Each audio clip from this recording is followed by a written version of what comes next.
اس کو یقین تھا کہ محمد جو بات کہتے ہیں وہ سچی کہتے ہیں. تنہائی میں بھی پوچھا گیا، لیکن بہرحال اس کے قسمت میں ایمان لانا نہیں تھا، وہ نہیں لایا. اب 313 صحابہ کرام کے ساتھ نبی کریم صلی اللہ علیہ وسلم پہنچے.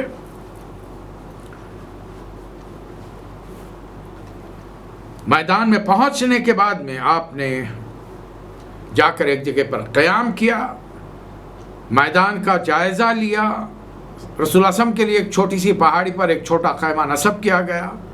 میدان کا جب آپ جائزہ لے رہے تو آپ کے ہاتھ میں ایک لکڑی تھی، آپ اس لکڑی سے مختلف جگہوں پر اشارہ کر رہے تھے، فرما رہے تھے قریش کا یہ سردار یہاں مر کر گرے گا.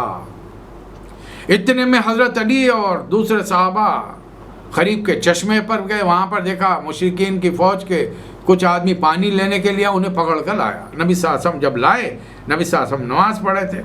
اب صحابہ نے ان سے سوالات جوابات شروع کیے. بیچارے ان پڑھ جاہل قسم کے لوگ، خالی پانی بھرنے کا کام، غلام قسم کے لوگ ہیں، ان کا کام خالی پوری فوج کو پانی پلانا ہے، بار بار جانا، کنویں سے پانی لے کر آنا، جانوروں کے لیے، پکانے کے لیے، پینے کے لیے الگ الگ پانی لا کے رکھنا. اب ان سے پوچھ رہے ہیں تمہارے ساتھ کون کون آیا؟ انہیں بیچاروں کو نام کیا معلوم ہے. اب وہ کہتے ہیں نہیں معلوم، تو صحابہ مارتے ہیں ان کو. اب اگر وہ کسی بات کا غلط جواب دے دیتے ہیں تو صحابہ سمجھتے ہیں کہ صحیح بات بول رہے ہیں. اتنے میں نبی صلی اللہ علیہ وسلم نے نماز ختم کی اور کہا کہ عجیب لوگ ہو تم لوگ. جب وہ لوگ جھوٹ کر رہے تو انہیں چھوڑتے ہو، جو وہ خاموش رہتے نہیں بتاتے. تو اب رسول اللہ صلی اللہ علیہ وسلم نے فوج کی تعداد معلوم کرنے کے لیے ان سے پوچھا کتنی فوج آئی ہے.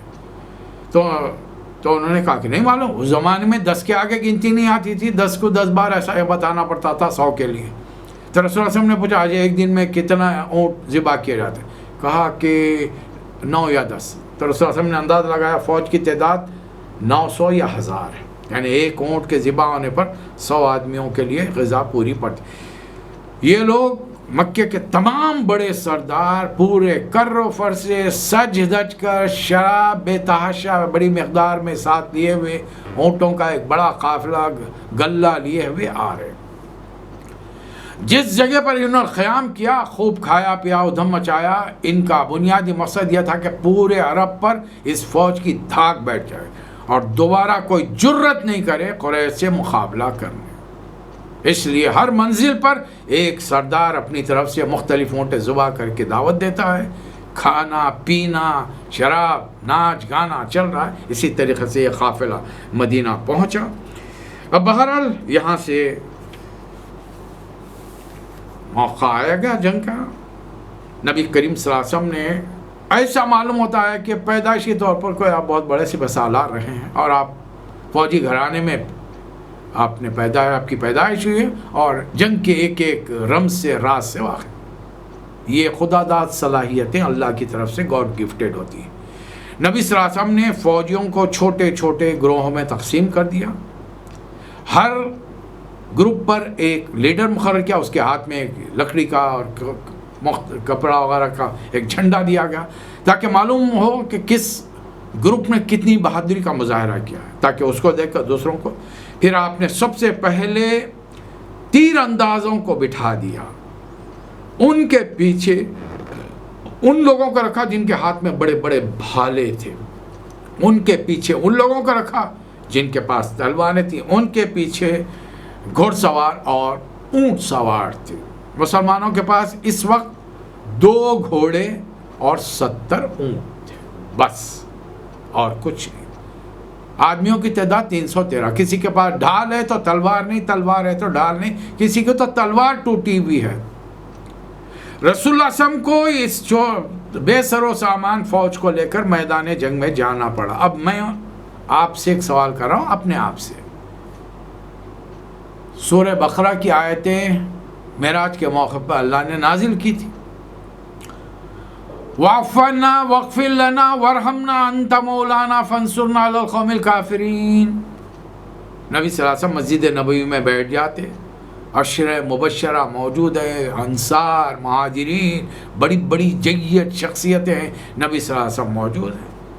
اب مسجد میں بیٹھتے، سامنے ایک بڑا سا دسترخوان بچھا دیتے، چیئیں بیج بچھا دیتے. ہر آدمی 1 لاکھ مرتبہ یہ دعائیں پڑھ رہا ہے. اب آخر میں دعا ہو جاتی الفاتحہ، اور پھر دعا کے بعد آمین قبول ہو مالک اور پڑھ کر دشمن کی طرف پھونک دیا جاتا، سارے اندھے ہو جاتے، راستے میں بڑے گڑھے آ جاتے، زلزلہ آتا، فوج تباہ ہو جاتی، فوج میں بیماری ایپیڈیمک پھوٹ پڑتی، فوج مر جاتی، کچھ نہیں۔ کیا رسول اللہ صلی اللہ علیہ وسلم کی زبان میں تاثیر نہیں تھی؟ صحابہ کرام کی زبان میں تاثیر نہیں تھی؟ اللہ کا کلام اپنی شان اور یہ طاقت نہیں رکھتا تھا؟ تو پھر رسول اللہ صلی اللہ علیہ وسلم نے یہ آسان طریقہ کیوں نہیں استعمال کیا؟ کیوں 313 کو لے کر گئے؟ اور دیکھیں 313 پورے واپس نہیں آئیں گے، ان میں سے 14 صحابہ کرام میدان میں شہادت پائیں گے۔ اللہ کے نبی موجود ہیں اور شہادت کیوں؟ میرے گھر کا آدمی مرے تو کیوں مرے صاحب؟ کیوں جا کر جیت کر واپس نہ آئے؟ بیسیوں کو کیوں قتل کر کے واپس نہ آئے؟ نہیں۔ جب کفر کے لیے لوگ جان مال وقت ہر چیز کی بازی لگا رہے تو ایمان کے لیے تم کیا کر سکتے؟ تم کو بھی میدان میں آنا چاہیے۔